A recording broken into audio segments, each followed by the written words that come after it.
Baraban kupi loptu, Išasegi mu je sa strane, može njemu dati, to će i učiniti, a ovaj će dugom loptom tražiti Jajala. Mišić, odlična lopta, dobro, Čikvar, hoće li zabiti?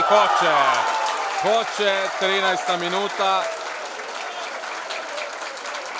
Oduševljenje,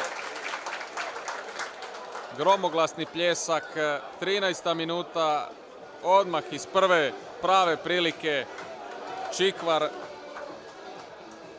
zabija.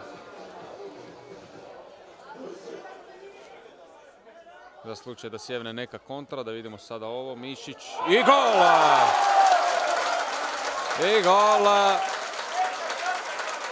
Odlično je centrirao sada Matija Mišić, točno na glavu Marka Dabre. Kirurški točan bio je Mišić. Puno muke zadaje obrani ne samo Cibalije Dabro, nego općenito svim koji igraju protiv BSK u drugoj HNL. Čikvar, odlična šanca i to je 3:0. Periša je prebacio za Čikvara koji se ponovno lijepo snašao. 100% realizacija Čikvara, 2 udarca prema golu, oba puta uspješno u okvir i oba puta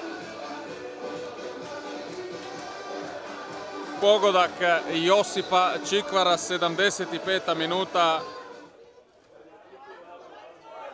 Dioke, Baraban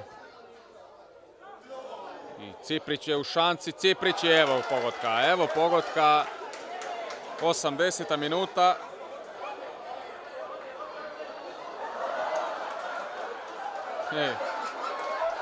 I sada malo nesvakidašnje scene.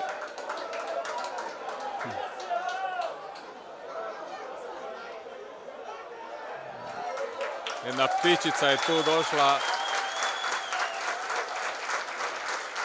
i sletila na rame, odnosno na leđa Karla Išasegija.